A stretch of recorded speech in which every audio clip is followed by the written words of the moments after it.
Sebelum berangkat Maulidan, kebetulan di masjid dekat rumah saya itu akan Maulidan. Ya, saya sempatkan satu video dibikin karena sangat terganggu sekali dengan ucapan si Khabib yang katanya Sayyidina Ali bahkan Rasulullah SAW itu belajar ilmu nahu kepada Habib.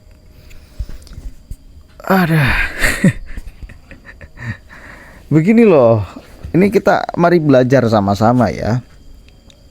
Kalau dikatakan belajar itu sangat offset sekali. Ya, offset lah. Offset ketika dikatakan Nabi Muhammad belajar ilmu nahu. Apa kepentingannya belajar? Kalau hadir itu mungkin lebih bisa masuk akal. Meskipun tidak bisa dibuktikan, ya. Ini kan saking mereka ingin dianggap kelompok yang sangat mulia sehingga membuat cerita-cerita yang mustahil. Ya, mustahil. Tidak masuk di akal kita.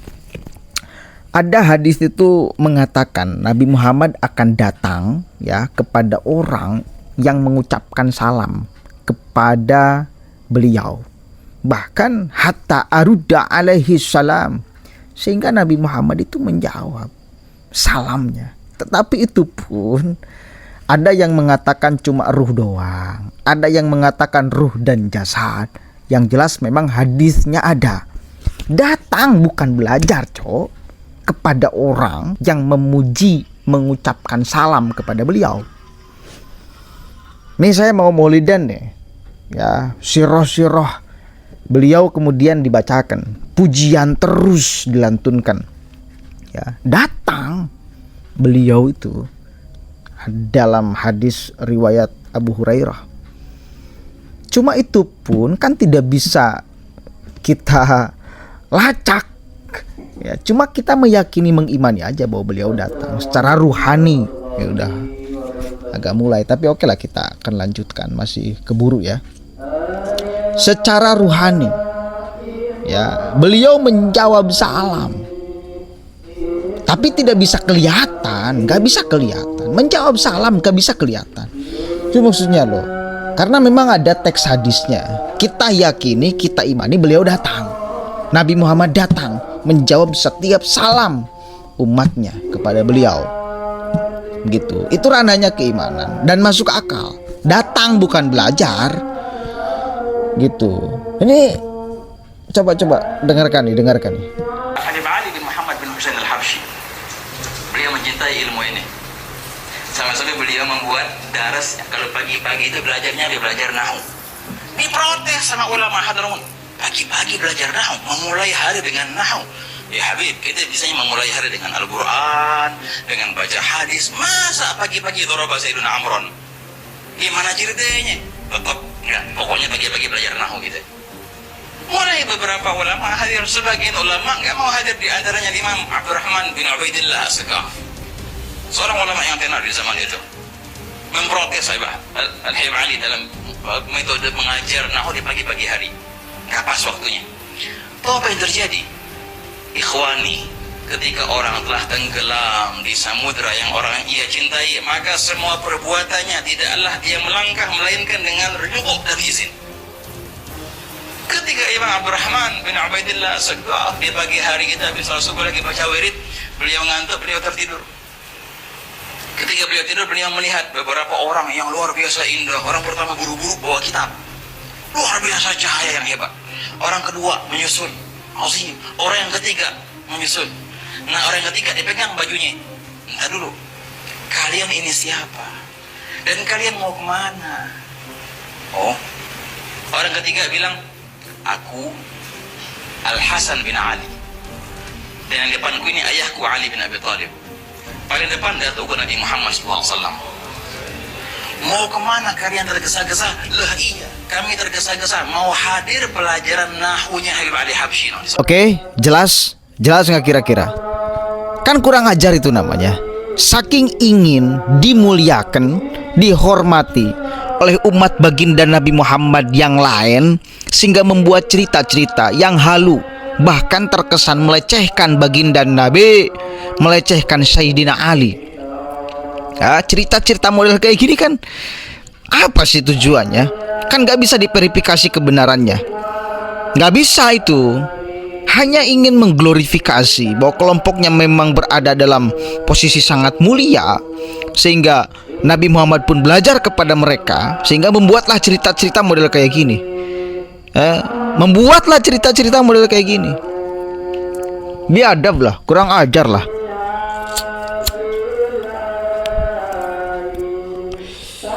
Makanya saya berpesan kepada umat Islam, kita itu dikasih akal oleh Allah.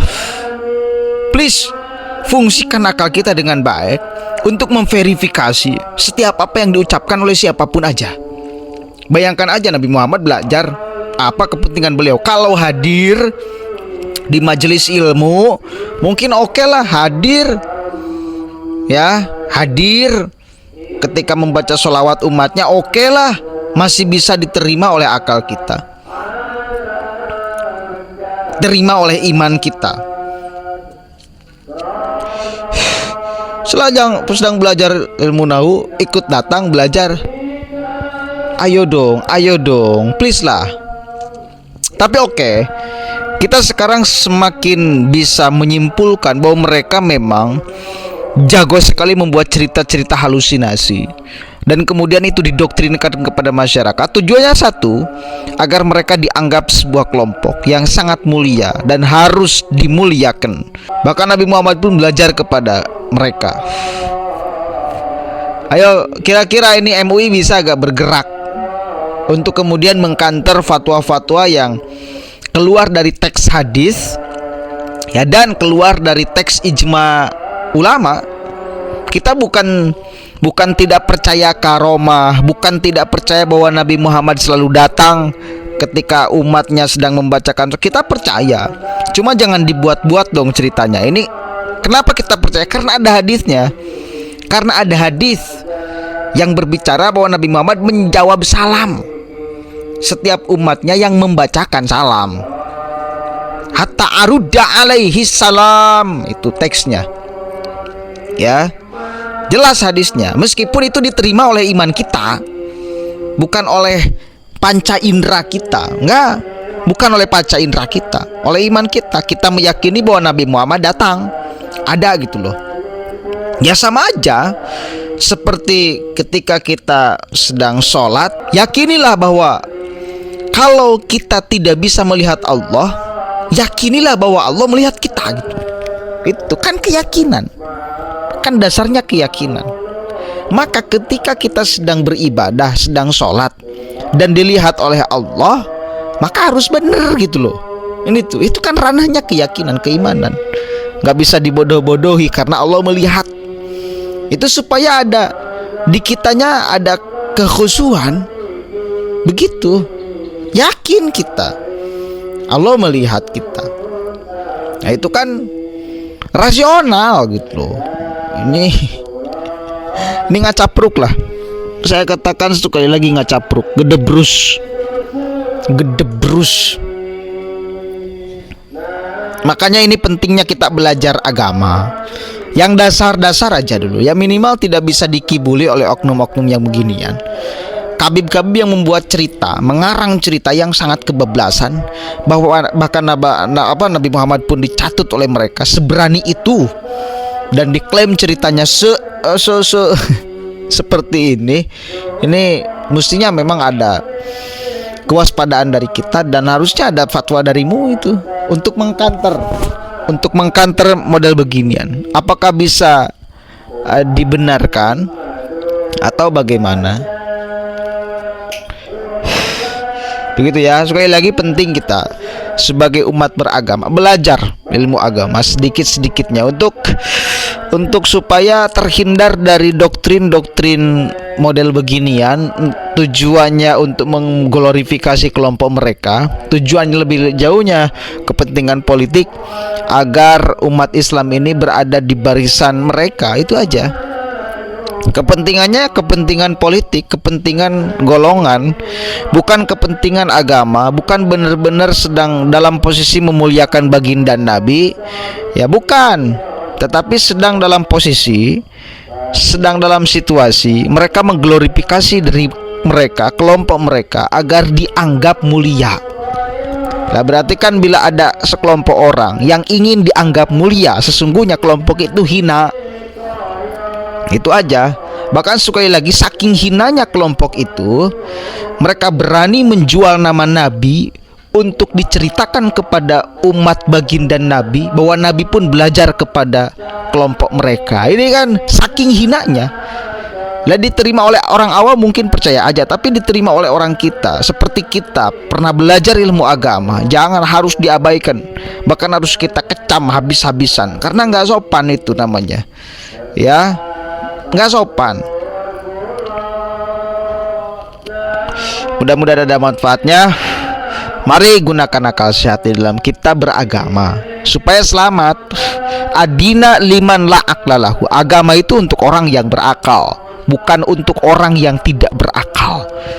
Ya, udah cukup, saya mau lanjut ke masjid muludan. Assalamualaikum warahmatullahi wabarakatuh.